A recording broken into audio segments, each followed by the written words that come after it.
This video is sponsored by Anchor. This podcast is also made using Anchor and uploaded to Spotify. So, are you looking to make a podcast easily? Well, yes, Anchor is the option for you. It's free to use, no paid stuff, nothing at all. It's also made by Spotify. So, if you make your podcast on Anchor, which is really easy, just download the app using the link in the description or use their web app and upload your audio to the web app or record it inside the web app itself or the Google Play Store or the App Store app. You can add segments, you can add outro music, intro music, you can add various audio editing features on the web, and you can even put your upload art, your photo art on Spotify, Apple Podcasts using just one app, and it's super easy to use. Thank you to Anchor for sponsoring this video.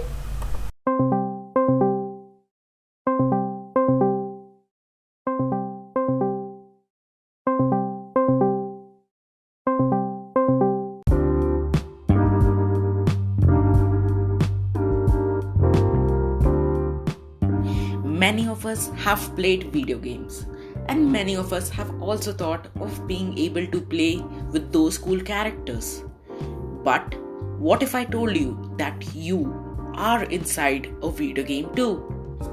Scientists believe that we have a 20 to 50 or even higher chance of being inside a video game, or as people say, virtual reality. Yes, so-called nerds are also fascinated by video games. And also, fun fact that all those video games were made by those so-called nerds. Anyway, a scientist named Nick Bostrom published a paper in 2003 stating three possibilities: that human species is very likely to go extinct before reaching a superhuman stage. Any superhuman stage civilization is extremely unlikely to run a significant number of simulations of their evolutionary history. Third, we are almost certainly living in a computer simulation, and this has a 20 to 70% chance. Now let me tell you something. If you imagine in the last 100 years, our human population has evolved from a stupid German thinking Jews are bad to technological development like augmented reality, video games, or in simple words, a technology where we pretend that we are high AF and do crazy shit like stealing jets from the military, Grand Theft Auto, GTA, and whatnot. What I mean to say is that technology is traveling thrice as fast as the fashion trend, and people believe that we might be able to create a technology in which we are able to simulate real people with their own consciousness and choices, and also would be indirectly control them. The great Elon Musk says that the probability of being in actual reality, not in a computer simulation, is in billions, and we ourselves are most probably in a simulated world, one which is controlled by superhumans or even gods. Now let me tell you the minimal requirements for a simulation. The most minimal requirement for a simulation is the virtual consciousness of the virtual humans. These virtual humans just need to realize that they are real. Now, here can be two possibilities: that when we go on to create a simulation, or if we are in one of it. Let's discuss the first one for now. If we go on to create a simulation, we will face many difficulties because we have 6,000 difficulties while completing that homework. So by hook or crook, we would face difficulties in creating a video game where we have control over characters and yet those characters feel real. First, we need to define what is real. What makes us real? Is it consciousness? Then what is consciousness? Do we define consciousness as the ability to touch and feel things? Then it is just electrical signals to our brain. These are just one of the small bullet topics of the vast chapter of challenges that we need to solve. Apart from this, the most significant problem is technology itself. We need a very, very complicated technology with a really good computing power. A computer which is able to simulate consciousness, the feel of the electrochemical signals of everything, from stones to flowers to clothes to food to animals and so on. And also our very small functions of our brain. For example, our brain cells, the neurons, conduct 10 to the power 16 operations per second. That is hundreds of trillions of operations per second to make you feel alive and to conduct day-to-day life operations. So we would need to create a gigantic supercomputer that carries out more than billions of trillions of operations per second. Or in simple words, we need to make a computer that carries out at the speed of light or even faster than it, so that it can simulate not only consciousness of one living being but of the millions others that we want to define.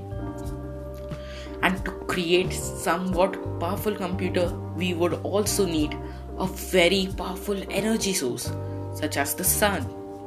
And to take energy from the sun or a black hole or another star, we would definitely take us a few years. Maybe we figure out a way to use the energy of black holes and reach one. But what if we do not reach this superhuman stage? What if that stupid fat ass North Korean leader drops a bomb on Earth for fun? Or what if a disease named as COVID-20 spreads over the world and turns everyone into blood-sucking zombies? Or what if a natural calamity destroys everything in its path? We never know. But what if it's option number 2? What if we are the ones who are being simulated?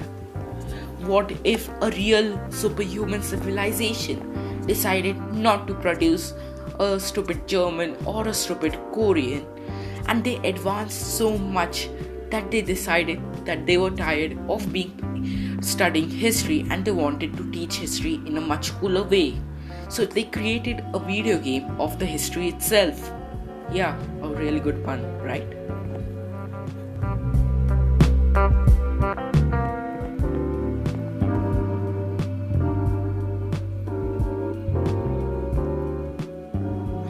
They might have used this as a prediction for the future, because think of it, if they are able to simulate past, won't be able to simulate the future itself? Or they might have used us to predict how we react to future, how we react to a disease, how we make our surprised Pikachu faces when a disease comes on our doors and knocks and says, "Surprise, idiots!" And they might have used us to prepare themselves for a better future of theirs. In Hindu mythology, which most of us are familiar with, thanks to vulgar people who call themselves as comedians.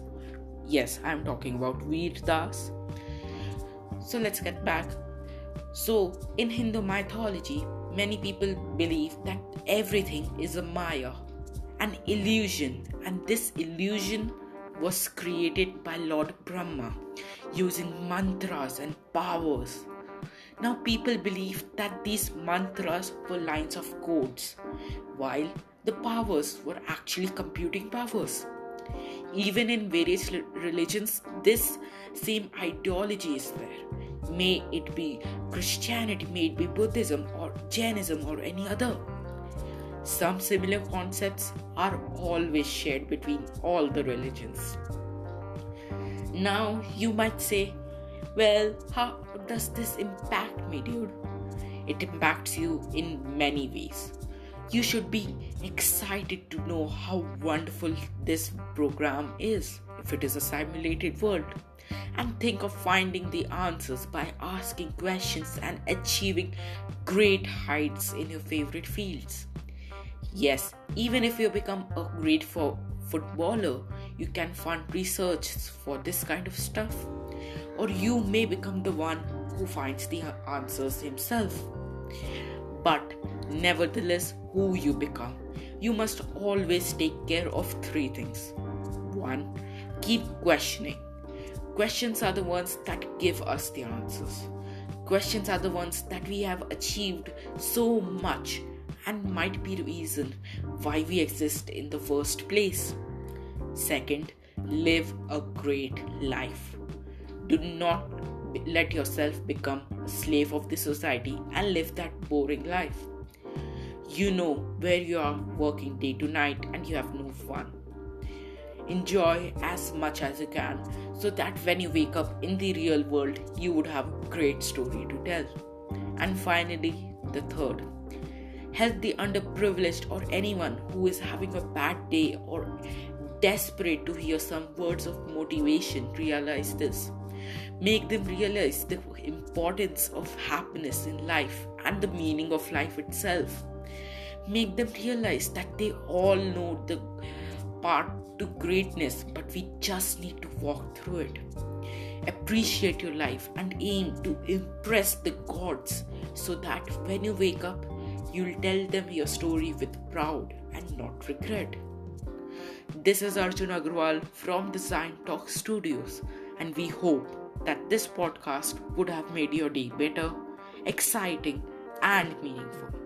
If we did, please do let us know by commenting down below and your suggestions or topics for our future podcasts. For today, we sign off and hope to meet you with another meaningful episode worth your time. Thank you.